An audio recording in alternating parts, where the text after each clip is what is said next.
President Rodrigo Duterte places Cebu City under enhanced community quarantine or ECQ again starting June 16. But the cities of Mandaue and Lapu-Lapu will remain under general community quarantine or GCQ, while Talisay City will be placed under modified ECQ until June 30, 2020. The palace says the president's decision is based on the increasing number of new cases in Cebu City and widespread community transmission in the majority of barangays in the city. There is also consistent case doubling time of less than 7 days. Meantime, Duterte orders an extension of the General Community Quarantine or GCQ for Metro Manila until June 30. These are the areas in Luzon under GCQ. These are the areas in the Visayas under GCQ. And in Mindanao, Davao City and Zamboanga City will be under GCQ. The rest of the country is downgraded to Modified General Community Quarantine or MGCQ, the loosest quarantine phase, while public transportation may resume full capacity operations. Ahead of Duterte's decision, at least 6 local government units appealed to the government's coronavirus task force to tighten quarantine restrictions in their areas, including Cebu City. Experts from the University of the Philippines say Cebu province is the second major battleground in the country's fight against COVID-19. They predicted 11,000 cases in the island province by June 30. As of Tuesday, June 16, there are now 26,781 coronavirus cases in the Philippines. Of this, 249 are fresh cases and 115 are late cases. There are 1,103 deaths and 6,552 recoveries. The Consortium on Democracy and Disinformation blasts the verdict against Rappler CEO Maria Ressa and former researcher-writer Reynaldo Santos Jr. DND says the decision was quote-unquote uncomprehending because the language of the decision proved that the court failed to understand how journalism works and what its role in a democratic setting is. DND says Judge Reynelda Estacio Montesa found only those passages that emphasize the responsibilities of the press, but not the fundamental importance of a free press in the functioning of a democratic society. She also helped turn the rule of law into a weapon and puts every single social media user in peril. Likewise, the Integrated Bar of the Philippines questions the maximum 6-year jail sentence for Ressa and Santos, pointing out that the Supreme Court earlier nudged courts to impose only fines for libel. IBP National President Domingo Egon Cayosa says the Honorable Judge seems not to have applied the guidance of the Supreme Court. Meantime, the Concerned Lawyers for Civil Liberties or CLCL points out cyber libel prescribes only in 1 year, not 12 years, as the Montesa court ruled in Ressa and Santos' case. Far Eastern University Law Dean Mel Santamaria earlier said ordinary libel's 1-year prescription period should be the same with cyber libel.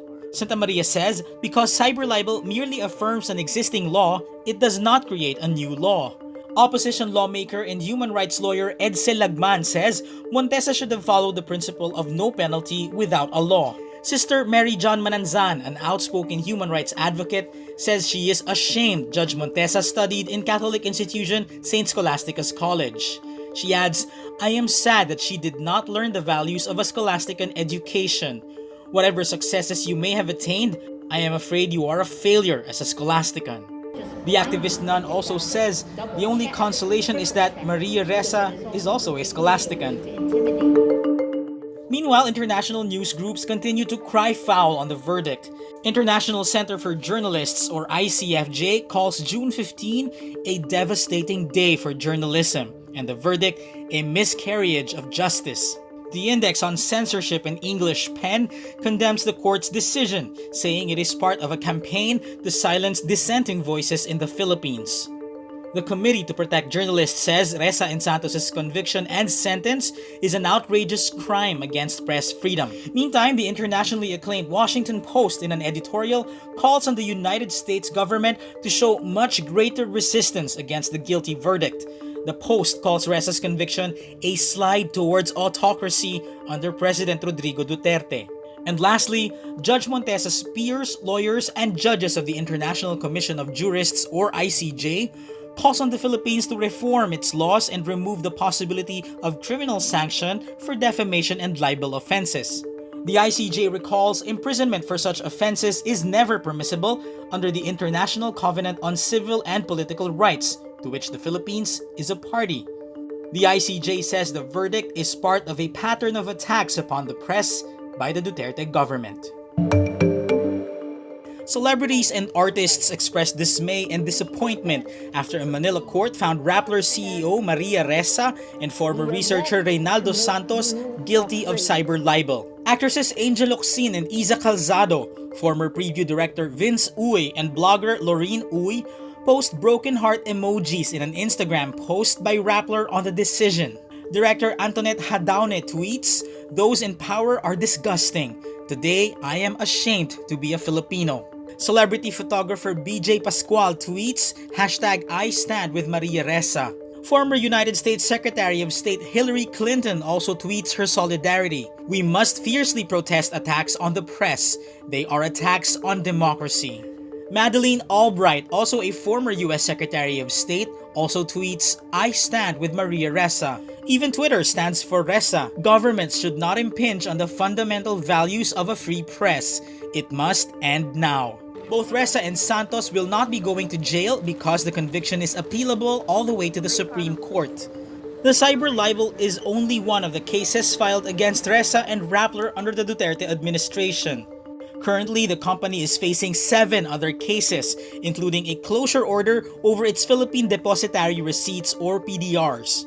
Meantime, Rappler receives the One World Media Special Award 2020. It is awarded annually to an independent media organization in a developing country which uses media to address social, cultural, political, and economic issues. One World Media acknowledges Rappler's efforts in covering online disinformation operations and the bloody drug war under the Duterte administration. It says Rappler's #Defend Press Freedom campaign has highlighted the rising threat against journalists all over the world.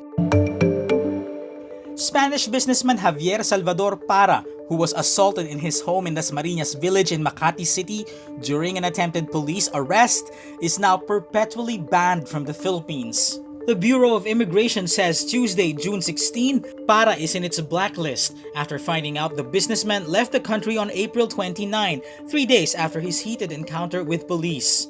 On April 26, Parra was assaulted by a Makati policeman as he resisted arrest. But a video of the encounter showed Parra verbally abusing the police officer before the arrest.